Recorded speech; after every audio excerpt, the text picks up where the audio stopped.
اچانک کمرے سے خوشبو آنے لگی اور کمرے میں سنہرے رنگ کی دلکش روشنی داخل ہونے لگی۔ مہر نے آتے ہی سلام عرض کیا۔ میں نے سلام کا جواب دیا اور کہا کہ آج میرے پاس چلہ کشی کے دوران آنے والے وسوسے اور ایسے مناظر پر سوالات موجود ہیں جو کہ ایک چلے کو ناکام کر سکتے ہیں۔ اس پر مہر کچھ لمحوں کے لیے خاموش ہو گئی اور پھر کہنے لگی کہ یاد ہے میں نے تمہیں میاں جی اور زامی کی دوران چلہ ہوئی ساری داستان سنائی تھی؟ میں فوراً بولا، ہاں مجھے اچھی طرح یاد ہے۔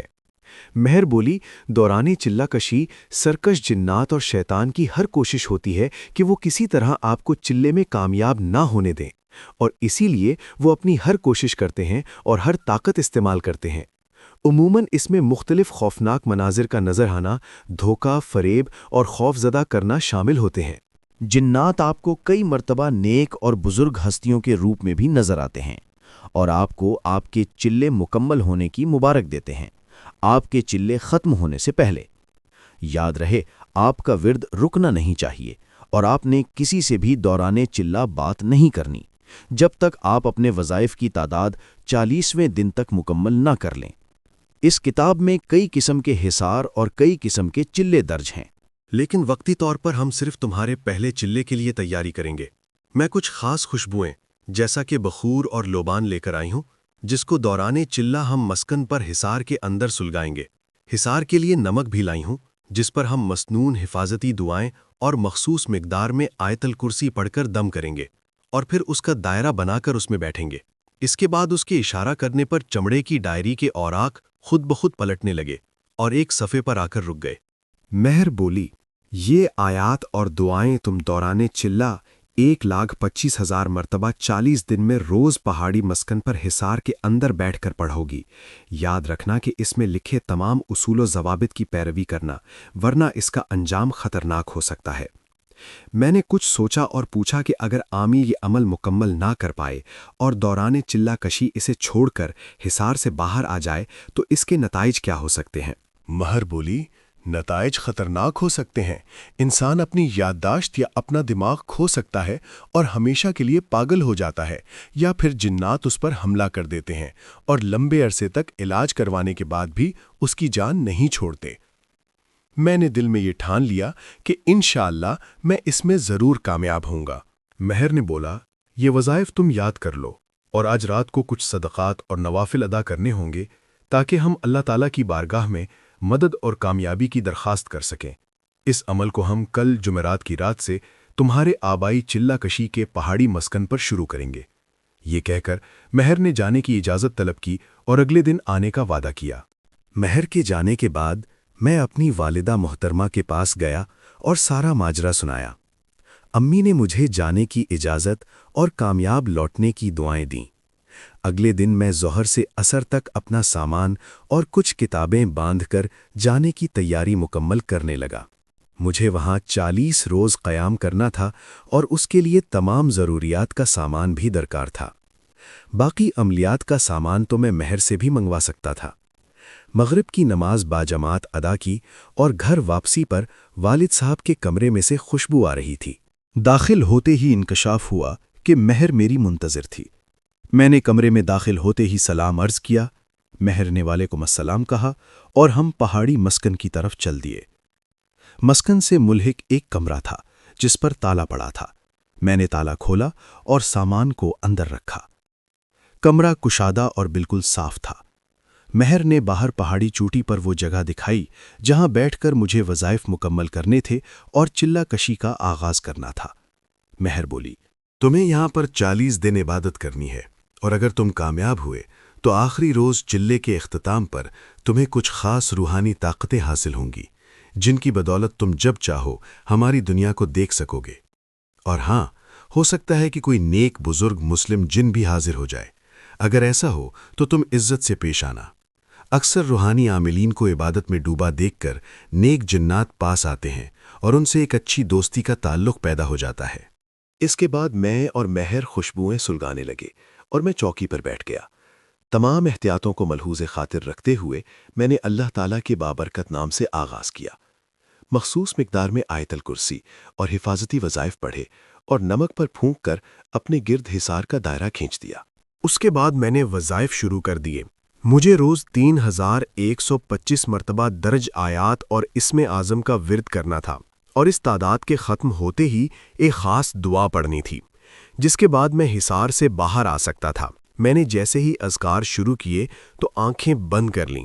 میرے دادا مرشد نے اس طریقہ کو ڈائری میں لکھا تھا۔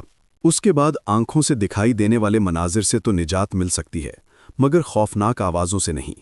عجیب و غریب قسم کی آوازیں، شیطانی کہکوں کی آوازیں، کبھی خوفناک آوازیں مجھے بلا رہی ہوتیں، اور کبھی تو ایسا لگتا کہ جیسے بدروحیں بالکل میرے سامنے ہی بیٹھی ہیں۔ مجھے پہلے روز سے ہی کافی خوفناک چیزوں کا سامنا تھا۔ مجھ سے رہا نہیں گیا اور میں نے آنکھیں کھول دیں۔ میں نے یہ سوچا کہ مجھے ان چیزوں کا سامنا کرنا چاہیے تاکہ میں ان کی دنیا کے بارے میں اور جان سکوں، اور یہ بھی دیکھ سکوں کہ کامیاب ہونے کے بعد جب مجھے آبائی گدی پر بیٹھ کر لوگوں کی مدد کے لیے ان شیاطین سے لڑنا پڑے گا تو ان کی اشکال اور حیثیت میرے لیے کوئی نئی نہیں ہوگی۔ میری آنکھیں کھلنے پر مجھے ایسے خوفناک اور دل دہلا دینے والے مناظر نظر آئے کہ ایک بار تو مجھے لگا کہ میں اپنے آپ کو روک نہیں پاؤں گا اور بے اختیار بھاگ کھڑا ہوں گا۔ اسی اثنا میں مجھے اپنے والد صاحب میاں احمد یاد آئے اور ان کی موت۔ میں نے ٹھان لیا کہ ہر مشکل کا ڈٹ کر سامنا کروں گا اور اپنے آپ کو اپنے آبائی علوم کا صحیح حقدار ثابت کروں گا۔ یہ سوچ کر میں نے تمام توجہ اپنے خالق، اپنے مالک، اپنے اللہ پاک کی طرف لگائی اور دوبارہ وظائف شروع کر دیے۔ میں جیسے جیسے خشوع و خضوع سے پڑھتا گیا، اللہ تعالیٰ کی رحمت سے میرا دل مضبوط ہوتا گیا اور مجھے صبر آتا گیا۔ مجھے یقین تھا کہ ان تمام مناظر اور آوازوں کو دیکھ کر یہ مجھے نقصان نہیں پہنچا سکیں گے جب تک میں خود حصار توڑ کر اور عمل کو نامکمل چھوڑ کر باہر نہ آ جاؤں۔ اس یقین کے ساتھ میں نے تمام آزمائشوں کے باوجود آج پہلا دن مکمل کیا اور 3125 کی تعداد کامیابی سے مکمل کی۔ مخصوص دعائیں یا کلمات کے ساتھ میں حصار سے باہر آیا۔ حصار سے باہر کی دنیا مجھے کافی پرسکون محسوس ہوئی۔ مہر نے جو کی روٹی دی اور تازہ پھل بھی لا کر میرے کمرے میں رکھ دیے۔ وہ کہنے لگی کہ جب تک چلہ مکمل نہیں ہو جاتا تمہیں سادہ غذا پر گزارا کرنا ہوگا۔ میں نے بسم اللہ پڑھ کر روٹی کھائی اور بعد میں پھل بھی کھائے۔ اسی طرح روز میں چوکی پر رات کو بیٹھ جاتا اور ہر روز مجھ پر حملوں اور خوفناک آوازوں میں اضافہ ہوتا چلا گیا۔ ایک قیامت کا منظر تھا، جیسے جنگ لگی ہو۔ 39واں دن تھا اور آج پڑھائی کے دوران تو پہاڑی مسکن بھی لرزنا شروع ہو گیا۔ مجھے ایسا لگا جیسے میں پہاڑ کی چوٹی سے سیدھا کھائی میں گر جاؤں گا۔ اسی دوران کچھ عجیب ہوا۔ شور آہستہ آہستہ کم ہو گیا، مدافعت ختم ہو گئی، سب کافی پرسکون تھا۔ میری آنکھوں کے سامنے جنت نما مناظر تھے۔ وادی روشنی سے بھر گئی، ہر طرف جیسے خوشیاں ہی خوشیاں ہوں۔ سرسبز پہاڑ اور وادی میں بہتا ہوا چشمہ جو پہاڑوں کے درمیان سے پھوٹ رہا تھا۔ میں نے ایک نہایت خوبصورت اور نیک ہستی کو دیکھا۔ سفید گھنی داڑھی، سفید لباس میں ملبوس بزرگ، وہ مجھے کہنے لگے، احسن بیٹا مبارک ہو، تمہارا چلہ مکمل ہوا اور اب تم حصار سے باہر آ سکتے ہو۔ میں نہایت خوش ہوا اور ڈائری پر لکھے وظیفے کو پڑھ کر حصار سے باہر آنا چاہتا ہی تھا کہ مجھے نظر آیا کہ آج تو 39واں دن ہے اور پڑھائی مکمل نہیں ہوئی۔ اس کے ساتھ ہی میرا ماتھا ٹھنکا اور میں نے اونچی آواز میں پڑھا، لا حول ولا قوت الا باللہ۔ یہ کلمات ادا کرنے کی دیر تھی کہ تمام نظارہ چیخوں سے گونج اٹھا۔ خوبصورت مناظر ظلمات میں ڈوب گئے اور میرے سامنے زامی عفریت اپنے اصلی چہرے کے ساتھ ڈراتے ہوئے بولا، بالکہ تو کیا سمجھتا ہے کہ تو اپنے باپ کا بدلہ مجھ سے لے لے گا؟ آج تو بچ گیا، مگر کب تک حفاظتی حصاروں کے پیچھے چھپے گا؟ جس طرح میں نے تیرے باپ میاں حکیم احمد کو قتل کیا تھا، تجھے بھی کروں گا۔ اس کے ساتھ ہی جیسے اس نے مجھ پر حملہ کیا، وہ آسمان سے اڑتا ہوا سیدھا پہاڑی مسکن پر چوکی کے پاس گولے کی طرح گرا۔ میں نے اپنی پڑھائی جاری رکھی۔ میرے دل میں انتقام کی آگ پہلے سے زیادہ شدت سے بھڑک اٹھی۔ میری نظر اسی پر تھی۔ وہ میرے دائیں جانب والے پہاڑ کی طرف بڑھا اور مجھے مہر کی چیخوں کی آواز آئی۔ اس کے ساتھ ہی وہ مہر کو لے کر وہاں سے غائب ہو گیا۔ میں مہر کو دیکھ تو نہ پایا، لیکن سارا ماجرا سمجھ گیا۔ پہلے تو میں جذباتی ہو کر اٹھنے لگا کہ اس کو للکاروں، مگر پھر مجھے تمام احتیاطی تدابیر لکھی ہوئی میرے سامنے موجود چمڑے کی ڈائری میں نظر آئیں۔ میں اس رات بہت مشکل سے اپنے آپ کو سنبھال رہا تھا اور دانت پیس کر رہ گیا۔ 3125 مرتبہ وظائف کی تعداد مکمل کی اور حصار سے باہر آیا۔ مہر کو کافی ڈھونڈا اور آوازیں دیں مگر بے سود۔ ملحقہ کمرے میں مشکل سے سوچوں میں رات گزاری۔ اگلے ہی روز میرا چلہ مکمل ہونا تھا۔ میں نے سوچا کہ آج کا دن تو سب سے مشکل ہوگا، مگر امید کے خلاف 40واں دن میرے لیے کافی پرسکون تھا۔ لیکن اب بے سکونی میرے اندر تھی۔ میں نے تمام درج ہدایات کی پیروی کرتے ہوئے اپنا چلہ مکمل کیا۔ ابھی حصار سے باہر آنے کے لیے وظائف پڑھنے والا تھا کہ اپنے سامنے ایک بہت خوبصورت اور نیک شخص کو پایا۔ انہوں نے مجھے سلام عرض کیا۔ میں نے سلام کا جواب دیا اور حسرت کی طرف دیکھا۔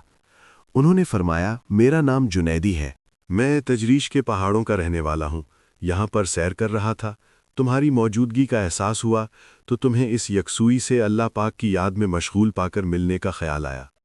میں نے تو سب سے پہلے دوبارہ پڑھا لا حول ولا قوت الا باللہ اور جنیدی کے غائب ہونے کا منتظر تھا، مگر جنیدی غائب نہیں ہوا اور بہت پرسکون چہرے کے ساتھ ہلکی سی مسکراہٹ لیے مجھے دیکھتا رہا۔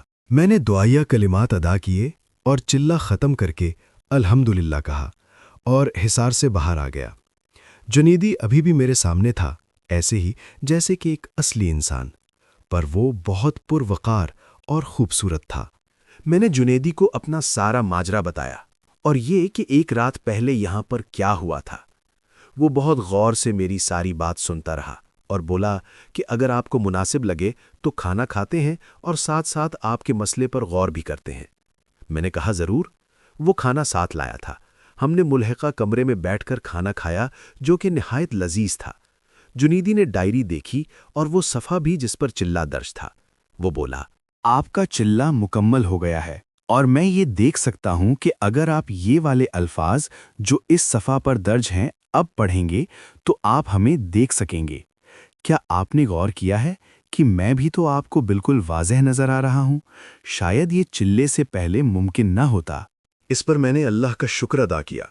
جنیدی بولا، آپ کا روحانی سفر شروع ہو چکا ہے، آپ کی نظروں سے جنات کی دنیا کا پردہ بھی اٹھ چکا ہے، آپ اپنے اندر بہت سی قوتیں محسوس کریں گے، مگر یاد رہے ان سب کو آپ خدمت خلق کے لیے ہی استعمال کریں گے۔ اس پر میں نے اس بات میں سر ہلایا۔ میں نے بولا کہ وہ زامی افرید مہر کو اغوا کر کے لے گیا ہے، وہ میرے والد میاں حکیم احمد کی موکل تھی، اس نے مجھ تک میرے باپ دادا کی اس وراثت کو پہنچایا اور مجھے اللہ کی راہ میں لگایا، میں اس کو کس طرح تلاش کروں؟ جنیدی کچھ دیر کے لیے سوچ میں پڑ گیا۔ وہ بولا، میں اس بارے میں آپ کی مدد کرنے کی پوری کوشش کروں گا اور زامی افرید جیسے شیطانی جن کا مقابلہ کرنے میں آپ کا ساتھ دوں گا۔ میرے چہرے پر کچھ اطمینان کے تاثرات ابھرے۔ جنیدی بولا، آپ کے لیے میرے پاس ایک تحفہ ہے۔ میں نے استفہامیہ انداز سے پوچھا، میرے لیے؟ جنیدی نے سر ہاں میں ہلایا۔ پھر اس نے اپنے سبز اور نیلے خوبصورت لباس میں ہاتھ ڈالا اور ایک خوبصورت انگوٹھی جس میں یاقوت نہایت نفاست سے جڑا ہوا تھا نکالی اور میری طرف بڑھا دی۔ میں نے ہچکچاتے ہوئے قبول کی اور اسے پہن کر دیکھنے لگا۔ ایسا لگا جیسے وہ انگوٹھی بالکل میرا ناپ لے کر میرے لیے ہی بنوائی ہو۔ جنیدی بولا، آپ جب اس انگوٹھی کے نگینے پر مجھے یاد کر کے ہاتھ پھیریں گے تو مجھے علم ہو جائے گا کہ آپ مجھے یاد کر رہے ہیں اور میں آپ سے ملنے آ جایا کروں گا۔ اس پر میں نے خوشی کا اظہار کیا اور جنیدی کا شکریہ ادا کیا۔ وہ بولا، میں آپ کو کل ملوں گا اور زامی کا پتہ لگا کر اور مہر کو تلاش کرنے کے بعد ہم مل کر آگے کا لاہے عمل بنائیں گے۔ یہ سن کر میرے دل کو تسلی ہوئی اور جنیدی نے جانے کی اجازت طلب کی۔ میں نے سلام کے ساتھ اس نیک جن کو رخصت کیا اور بستر پر جا لیٹا اور کچھ دیر بعد ہی مجھے نیند نے آغوش میں لے لیا۔